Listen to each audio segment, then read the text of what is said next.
Harold, you put out this paper called The Sources of Iranian Negotiating Behavior. You're talking about misconceptions when it comes to understanding Iranian culture in a way that affects negotiations with Iran vis-a-vis its race to the nuclear bomb.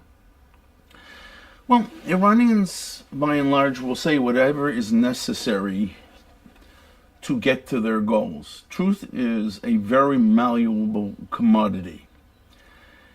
And if the Iranians, in this case, the Iranian government would like to have nuclear weapons, and so they will say all sorts of very nice things to placate, to pacify Western governments, to make the Western governments believe that there is progress. The only real progress here is the Iranians are buying time to build that nuclear weapon. I think the root of the problem that you present here in the paper is the fact that the West is coming to these negotiations not speaking the language. Cultural language. Can you maybe talk about these concepts like weakness and cruelty, which you mention in the paper? The basis of the Western dealings with Iran have been willful, delusional behavior. The West has not been willing to do what is necessary to stop the Iranian government from developing an atomic bomb. It's delusional the same way the West was not willing to stop Hitler on the concept of compromise and cruelty and things like this. In the West, we believe you give a little and I give a little and we compromise. That's called compromise. We shake hands and we continue on. In the Middle East, unfortunately, the Western concept of compromise means that you're giving in on your personal honor. And that means you are shamed. And so you can't do this. So it's never a win-win situation. It's always one's on top, one's below. There's always a winner and there's always a loser. So when the West, for example, wants to do goodwill gestures, saying these kind of actions are totally useless, misread. They're useless and maybe even counterproductive. They're in fact harmful. Because the only time for negotiations in the Middle East is after victory. You win, and the winner dictates a framework in which the loser lives. You don't kill off the loser, but you are the boss. If you negotiate before you win, or sue for negotiations, it signals to the other side here in the Middle East that you do not either have the will or the ability to do what is necessary to impose your will. Since they see that as weakness, that means that they push on. And they will pocket any type of goodwill gestures. They'll see them as weakness. They'll pocket them and say, let's go on from here. It's called moving the bar in negotiation. You already gave in on these goodwill gestures. Now we're starting a new negotiations.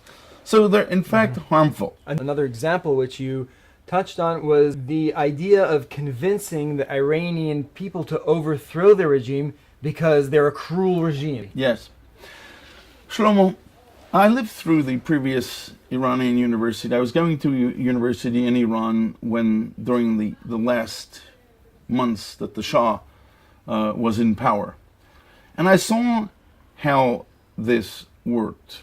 To convince the Iranian people to overthrow their regime, they have to see that the outside world is willing to help them. To the best of my knowledge, and I've been following Iran for, oh my God, I can't remember, 40, 50, not 50 years, but 40 years. The Iranians respect power. They bow to power. They fear power. And if this regime that is now this terrorist regime that is running that country is prepared to do what is necessary and can do what is necessary to keep itself in power, the Iranians won't revolt. But if we were to help people inside of Iran in whatever way we choose, and I would never talk about publicly the options, because that's where you're giving your cards away to the enemy, the Iranian people hate this regime. They would like nothing better than to join the free world, to be part of the modern world. They feel ashamed of their leadership. But we are not doing anything to help them overthrow that regime. And we in the West can. But we choose not to. I cannot explain why. It's just a fact. I watched the regime of the Shah fall and how it did. Iranians had no idea who Khomeini was, the man who led the Islamic Revolution. Mm-hmm. But they all began to go out in the street when they saw that the Shah was weak, and they yelled, "Death to the Shah, long live Khomeini." Mm-hmm. And since they knew I knew something about who Khomeini was, people came to me and said to me, "Death to the Shah, long live Khomeini," and then come and very quietly come and say, "Harold, who is Khomeini?" They had no idea.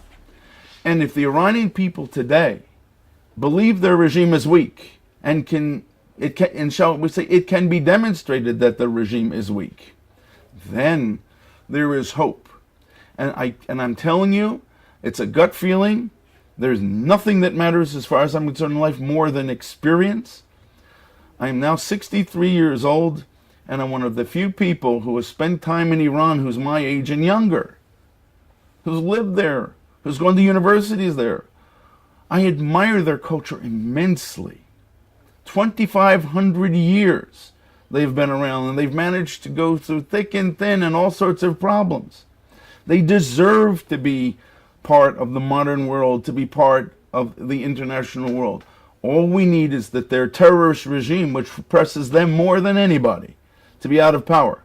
And we in the West can help that happen.